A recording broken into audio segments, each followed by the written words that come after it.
जो कि एक इस्लामी इलाका है, जब वहाँ गुरु नानक जी ने शब्द कीर्तन किया तो वहाँ के लोग भड़क उठे। इतिहासकार कहते हैं कि गुरु नानक और भाई मर्दाना जी को पत्थर भी मारे गए और उन्हें पकड़ के वहाँ के एक पीर जिसका नाम दस्तगीर था वहाँ ले गए।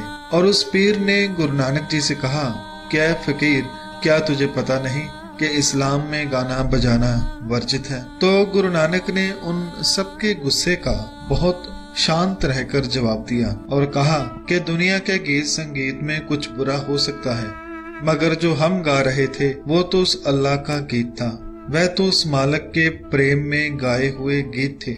ये गीत नहीं, ये तो बंदगी है, वह तो उससे बात करने का तरीका है। मुझे उस मालिक से इश्क है और मैं अपने महबूब को ऐसे ही याद करता हूँ। वह पीर जिसका नाम दस्तगीर था, वह भी बहुत पहुंचा हुआ था और बहुत दिनों से ऐसे ही महापुरुष की तलाश में था जो उसके सवालों के जवाब दे सके और जिसका रोम रोम अल्लाह की बंदगी में डूबा हो। और उस पीर को लगा कि ये फकीर यकीनन वही महापुरुष है जिसकी मुझे बरसों से तलाश थी। उसे अपना पीर मुर्शिद मानने से पहले वह ये जान लेना चाहता था कि कहीं मैं कोई गलती तो नहीं कर रहा। तो उसने गुरु नानक से अपने मन में दबे 3 सवाल पूछे जो उसने पहले भी कई पीर पैगंबरों से पूछे थे, मगर उसके मन की तसल्ली न हुई थी।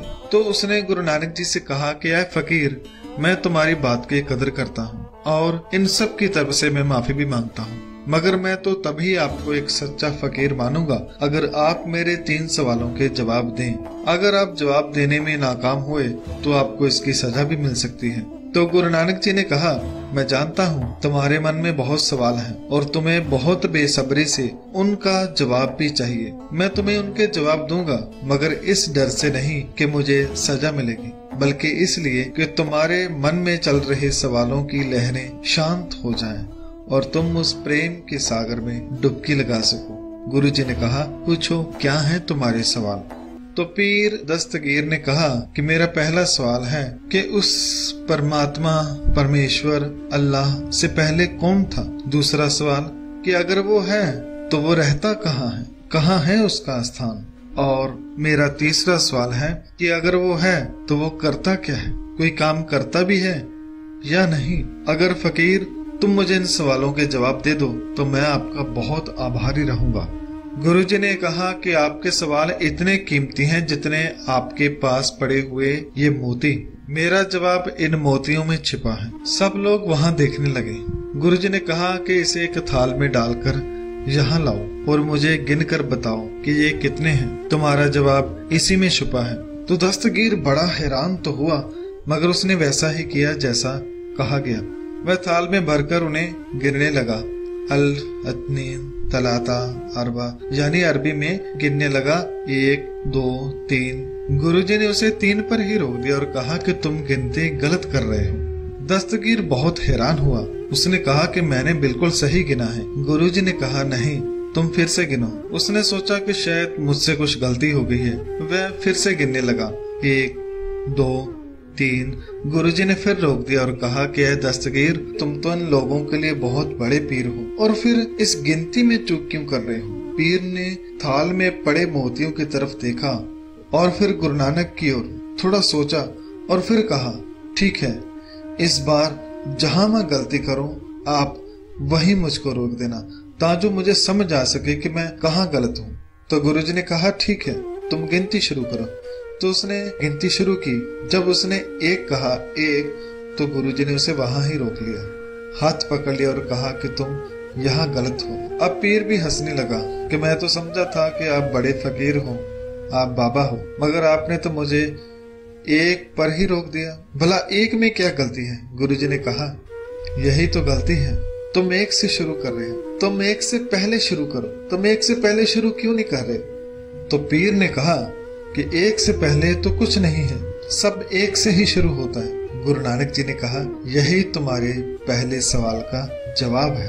1 से पहले कुछ नहीं था, सब कुछ 1 से ही शुरू हुआ। ना उसको किसी ने जन्म दिया और ना ही उसे कोई मिटाने वाला है। उसी से ही सब कुछ चल रहा है। इसलिए उस 1 को प्रणाम करो, उस 1 के आगे सिर झुकाओ जिसके पहले कोई नहीं था, जो नाश रहित है और वो हमेशा रहेगा। गुरबानी में दर्ज है कि आदेश तिसैं आदेश, आद अनिल अनाद अनाहत, जुग जुग एक को 20। वह परमात्मा को प्रणाम करो जो पहले से है, जो शुरुआत से है, जो सदा से है और जो सदा रहेगा। दस्तगीर की आंखों में जैसे कोई चमक आ गई हो, जैसे उसे कोई बहुत बड़ा खजाना मिल गया हो, ऐसा उसके चेहरे पर मुस्कान थी। अब वो गुरुजी से दूसरा सवाल पूछते समय बहुत ही प्रेम से बात करता है कि है बाबा, मेरे दूसरे सवाल का भी जवाब दीजिए कि वो रहता कहाँ है। गुरुजी ने कहा कि तुम्हारे सवाल का जवाब जरूर दूंगा, पर पहले कुछ दूध तो मंगवा। पीर ने सोचा कि ये दोनों बहुत दूर से आए हैं, लगता है इन्हें भूख लगी है, तो उसने तुरंत दूध मंगवाया। बड़े बर्तन में दूध को लाया गया और कटोरे में पानी ही लगे थे, तो गुरु नानक जी ने रोक दिया और कहा कि है पीर, इसे इस बर्तन के अंदर ही रहने दो। पीर ने कहा जैसा आपका हो। और गुरु नानक जी ने पूछा कि ए पीर, मुझको बताओ कि इस बर्तन के अंदर क्या है। पीर ने कहा इसमें दूध है। गुरु जी ने कहा कि इसे गौर से देखो और बताओ इसमें क्या है। पीर ने सोचा कि शायद दूध में किसी ने कुछ मिला दिया है, तो उसने अंदर गौर से देखा और कहा कि इसके अंदर केवल दूध ही है। गुरुजी ने कहा नहीं, इसमें कुछ और भी है, तुम ध्यान से नहीं देख रहे। पीर ने फिर देखा और कहा नहीं महाराज, इसमें तो कुछ नहीं है। गुरुजी ने कहा कि क्या इस दूध में घी नहीं है। पीर ने कहा वो तो हर दूध में होता है। गुरु नानक जी ने कहा फिर बताओ इस दूध में घी कहाँ है। पीर ने कहा इसमें घी तो है मगर दिखाई नहीं देता, और घी को देखने के लिए तो दूध को अलग प्रक्रिया से गुजरना पड़ता है। गुरुजी ने कहा बस यही तो है तुम्हारे दूसरे सवाल का जवाब। जैसे यह दूध है वैसे ही हम सब ये दुनिया है, और इस दुनिया में परमात्मा वैसे ही है जैसे दूध में घी। आपने कहा कि दूध को घी बनाने के लिए इसे अलग प्रक्रिया से गुजरना पड़ता है, वैसे ही इंसान को परमात्मा पाने के लिए गुरु से मिलना पड़ता है ताजो अंदर के आनंद को वो हासिल कर सके। दोस्तों, गुरबानी में भी फरमान है कि सगल बनस्पत में संतर, सगल दूध में है किया, ऊंच नीच में है जोत समाने, घट घट मादो जिया। कि जैसे हर लकड़ी के अंदर आग है और हर दूध में घी है, गुरुजी फरमाते हैं वैसे ही वह प्रभु की जोत हर एक में है। गुरुजी ने कहा अब आप समझ गए ही होंगे कि परमात्मा कहाँ है। पीर ने कहा हमें यही पढ़ाया जाता था कि वह अल्लाह किसी सातवें आसमान पे है, मगर मुझे लगता था कि कहीं वो मेरे पास ही है। मगर आज आपकी बात सुन के महसूस हुआ कि सचमुच ही वो हमारे अंदर और सबके अंदर है। अब पीर ने हाथ जोड़ ली और कहा कि अब मेरे आखिरी सवाल का भी जवाब तो दे दीजिए, ताकि कोई शंका मेरे अंदर न रह जाए। और मेरा सवाल था कि वह परमात्मा करता क्या है। गुरुजी ने कहा इसके लिए तुम्हें मेरी जगह पर और मुझे तुम्हारी जगह पर जाना पड़ेगा, ताकि तुम्हें सवाल के जवाब की अच्छी तरह समझ आ सके। पीर बिना किसी देरी के अपनी जगह से उठा और गुरुजी के पास आ गया और गुरुजी से कहा कि आप मेरी जगह पर बैठ सकते हैं और मुझे मेरे सवाल का जवाब दीजिए। तो गुरुजी उसकी जगह पर बैठे और जो पीर था वो नीचे भाई मर्दाना जी के साथ बैठ गए। लोग हैरान थे कि हमारा पीर नीचे बैठा है और ये बाबा हमारे पीर की जगह पर। इससे पीर को कोई आपत्ति नहीं थी, क्योंकि उसे सच की तलाश थी जो उसे आज मिल गया था, और उस सच से मिलाप के लिए वो कुछ भी करने को तैयार था। काफी देर गुरुजी वहां आंखें बंद करके बैठे रहे। जब काफी समय हो गया तो पीर ने कहा कि ऐ फकीर बाबा, आपने मेरे सवाल का जवाब नहीं दिया। तो गुरुजी ने कहा कि तुम्हारा सवाल था कि परमात्मा करता क्या है। तो गुरुजी ने कहा कि वह परम शक्ति, वह कादर यही काम करता है। पीर ने पूछा कि क्या। गुरुजी ने कहा कि सिंहासन पर बैठे को नीचे बिठा देता है और नीचे बैठे वाले को तख्त पर बिठा देता है। यही करना उस परमात्मा का काम है। जैसे गुरबानी में फरमान है कि छिन में है राव रंग को करिए, राव रंग कर डारे, रीते परे परे सखनावे, यह ताके व्यवहार है।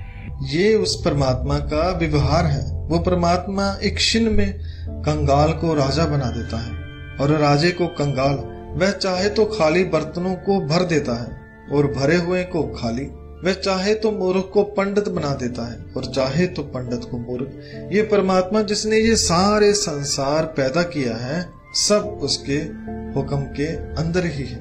अब दस्तगीर को अपने तीनों सवालों के जवाब मिल गए थे। गुरुजी ने कहा कि परमात्मा जिसने ये सारा संसार पैदा किया है ये सब संसार उसके हुक्म के अंदर ही है और जो उसके हुक्म को जान लेता है वह ही आनंद में रहता है। और दोस्तों ये छोटी सी जात बगदाद में अभी भी बनी हुई है और यहाँ पर गुरुजी बैठे थे। अभी भी वह सिंहासन वहाँ मौजूद है और वहाँ पर अरबी में गुरु नानक जी को हजरत बाबा नानक कहकर संबोधन किया गया है। दोस्तों गुरु नानक पहले भी हर सवाल का जवाब देते थे और आज भी मेरे मन में कई सवाल उठते हैं और मेरे हर सवाल का जवाब गुरु महाराज गुरबानी में देते हैं। ऐसा कोई मन का सवाल नहीं जिसका मुझे जवाब नहीं मिला। आप सब भी गुरबानी को पढ़ा कर आपको आपके हर सवाल का जवाब इसमें मिलेगा। केवल जवाब ही नहीं, मन की शांति, मन का